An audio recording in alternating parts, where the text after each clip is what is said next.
साथियों नमस्कार। उम्मीद है आप बहुत अच्छे से होंगे।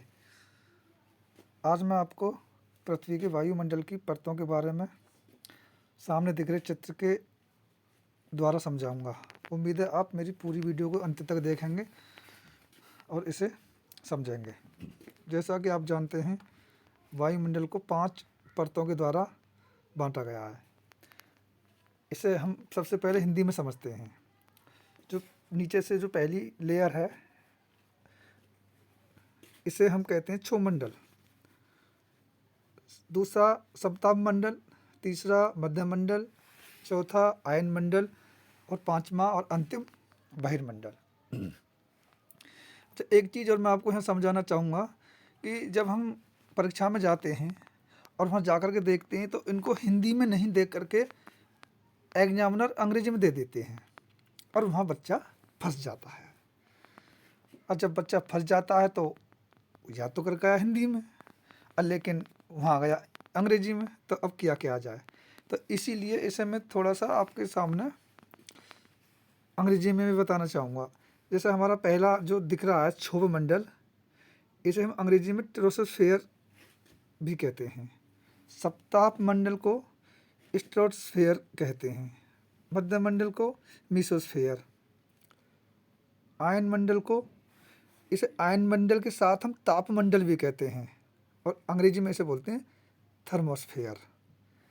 और अंत में बहिर्मंडल, अंग्रेजी में एक्सोस्फेयर। तो उम्मीद है आप इन चीज़ों को तो जान ही गए होंगे और इनको अंग्रेजी में भी याद करना बहुत ही महत्वपूर्ण है, क्योंकि बच्चा फंस जाता है वहाँ परीक्षा में जा कर के।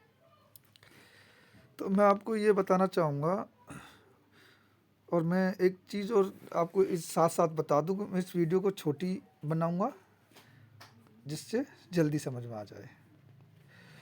जैसा कि आप देख रहे हैं क्षोभ मंडल, यह वायुमंडल की सबसे निचली परत है।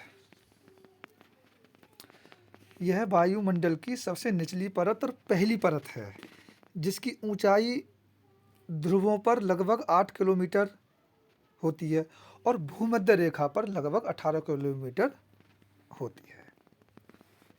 आप ये भी समझ रहे होंगे जितनी भी ये हमारी मौसमी घटनाएं होती हैं, जैसे बरसात, आंधी, तूफान, ये मुख्यतः सारी की सारी मौसमी घटनाएं इसी मंडल में होती हैं, मतलब क्षोभ मंडल में, ट्रोपोस्फेयर में। उम्मीद है आप मेरी बात को ध्यान से और अच्छे से इस चित्र के माध्यम से समझ रहे होंगे। आप देख रहे हैं क्षोभ मंडल के जो नीचे दिख रहा है चित्र, इसमें ये देखो सारी चीज़ें इसमें ही हो रही हैं। इसमें एक और मैं आपको बता देता हूँ, मुख्यतः इसी परत में नाइट्रोजन, ऑक्सीजन और कुछ अन्य गैसों का भी मिश्रण इसी में मिला हुआ होता है। और एक चीज़ और आप जान लें, क्षोभ मंडल में से जब नीचे से ऊपर चलेंगे हम, तो इसमें 6 से 5 डिग्री पर किलोमीटर की दर से टेम्परेचर घटता जाता है नीचे से जब ऊपर को जाएंगे। ठीक है साथियों। और इसके बाद यह होगा क्षोभ मंडल। अब इसके बाद हम बात करेंगे समताप मंडल पर, स्ट्रेटोस्फेयर के विषय में। यह वायुमंडल की नीचे से दूसरी परत है, जिसकी ऊंचाई लगभग 18 से 50 किलोमीटर होती है। एक और महत्वपूर्ण आप परीक्षा में आता है कि ओजोन लेयर बताइए किस मंडल में होती है। तो ओजोन जो लेयर होती है वो इसी समताप मंडल में होती है, जो पराबैंगनी किरणों को एब्जॉर्ब करती है, मतलब उनको अवशोषित कर लेती है। समताप मंडल में तापमान लगभग समान रहता है, लेकिन ऊंचाई बढ़ने के साथ साथ इसका ताप भी बढ़ने लगता है, जिसके कारण पराबैंगनी किरणों का ओजोन परत द्वारा अवशोषण होता है। ये वेरी इंपॉर्टेंट है कि इसको याद रखना कि ओजोन लेयर किस मंडल में मिलती है। तो उम्मीद आप जान गए होंगे कि ओजोन लेयर समताप मंडल में हमको मिलती है। और एक और ही महत्वपूर्ण है कि वायुयान उड़ाने की दृष्टि से यह मंडल सबसे उपयुक्त है। तो साथियों, उम्मीद है आप अच्छे से समझ रहे होंगे। आप मेरा channel DS exam centre subscribe कर लें और लाइक कर लें, जिससे कि आगामी आने वाली मेरी वीडियो आप तक पहुंचती रहे।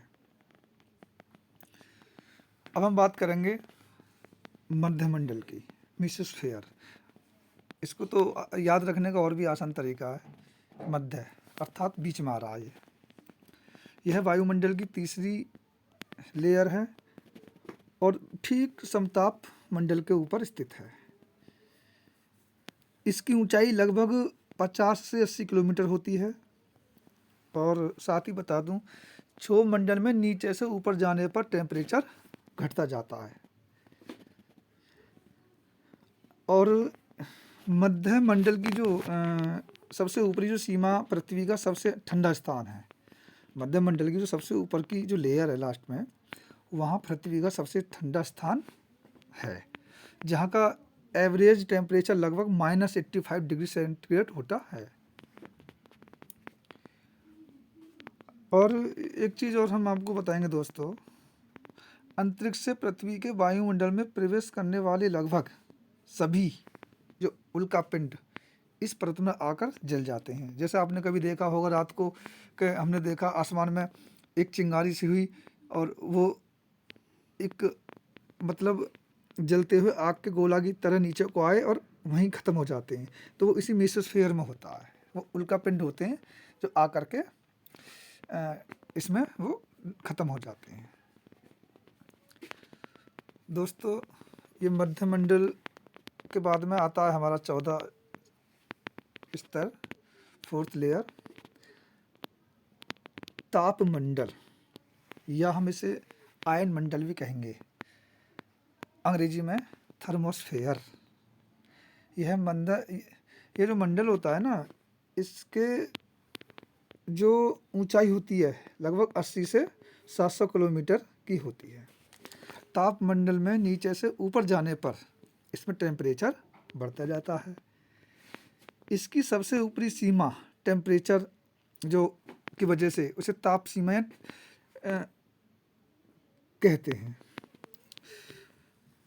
आयन मंडल पूरी तरह से बादल व जल वाष्प विहीन परत है। आयन मंडल से ही रेडियो तरंगें परावर्तित होकर वापस पृथ्वी की ओर लौटती हैं और रेडियो, टेलीविज़न आदि के संचार को संभव बना देती हैं। जितने भी संचार उपग्रह इसी मंडल में स्थित होते हैं। और इसी में उत्तरी ध्रुव प्रकाश जो होता है, उत्तरी ध्रुवीय प्रकाश से ऑरोरा वोलिज कहते हैं, और तथा दक्षिणी ध्रुव प्रकाश ऑरोरा ऑस्ट्रेलिस की घटना तापमंडल में ही घटित होती हैं। दोस्तों, वीडियो के साथ साथ आप मेरा चैनल सब्सक्राइब भी कर लें। उम्मीद है आप मेरा बटन लाइक वाला उसको भी कर देंगे। अब दोस्तों, लेयर का अंतिम और लास्ट बहिर्मंडल, जो आप देख रहे होंगे ऊपर बहिर्मंडल लिखा हुआ है, और अंग्रेजी में से एक्सोस्फीयर कहते हैं। और मैं आपको बता दूं, इसकी ऊंचाई 700 किलोमीटर से 10,000 किलोमीटर तक होती है। ये सबसे अंतिम परत है वायुमंडल की। यह वायुमंडल की सबसे ऊपरी परत है और जो अंततः अंतरिक्ष में जाकर मिल जाती है। इस एक्सोस्फीयर में हाइड्रोजन व हीलियम की गैसों की मात्रा अधिकता होती है। तो उम्मीद है आप मेरी वीडियो को पसंद करेंगे और उम्मीद है कि आपने ठीक ठाक इससे समझा होगा। और मैं आपको बता देता हूँ, देखो वायुमंडल की जो संरचना है, पृथ्वी के चारों ओर जो गैसीय आवरण को हम वायुमंडल कहा जाता है, जो पृथ्वी के ग्रेविटी फोर्स के कारण, मतलब गुरुत्वीय बल के कारण पृथ्वी के साथ संलग्न है। यह सूर्य से आने वाली जो हानिकारक अल्ट्रावायलेट रेज होती हैं उनको एब्जॉर्ब कर लेते हैं और ग्रीन हाउस प्रभाव द्वारा दिन व रात के धरातलीय तापमान को बैलेंस रखकर पृथ्वी पर जीवन की रक्षा करते हैं। देखो एक और मैं साथ ही बता देता हूँ, जो वायुमंडल है ये निम्न तत्वों से मिलकर बनता है, जैसे गैस, जल वाष्प, धूल कण। वायुमंडल में 78% नाइट्रोजन होती है, 21% ऑक्सीजन होती है, 0.93% ऑर्गन, 0.03% कार्बन डाइऑक्साइड CO2 तथा अल्प मात्रा में हाइड्रोजन, हीलियम, ओजोन, नियॉन, जेनान आदि गैसें उपस्थित रहती हैं। एक बात और मैं आपको बताऊं, यहाँ पर जो हमारा एटमॉस्फेयर जो है इसमें जल वाष्प की भी मात्रा पाई जाती है, जो लगभग 3% से 5% तक होती है हमारे वायुमंडल में। अच्छा, एक चीज़ और, इसकी प्राप्ति होती कहाँ से? जैसे मुख्य रूप से महासागर हुए, जलाशय हुए, इन्हीं के बाष्पीकरण से ये जल वाष्प की मात्रा बनती है। तो एक महत्वपूर्ण पॉइंट इसमें निकल कर के ये आएगा, परीक्षा में जो ज़्यादातर आता है, ओजोन की परीक्षा। ओजोन की लेयर की खोज किसने की? 1913 में फ्रांस के भौतिक विज्ञानी फेब्री चार्ल्स और हेनरी बुसोन ने की थी।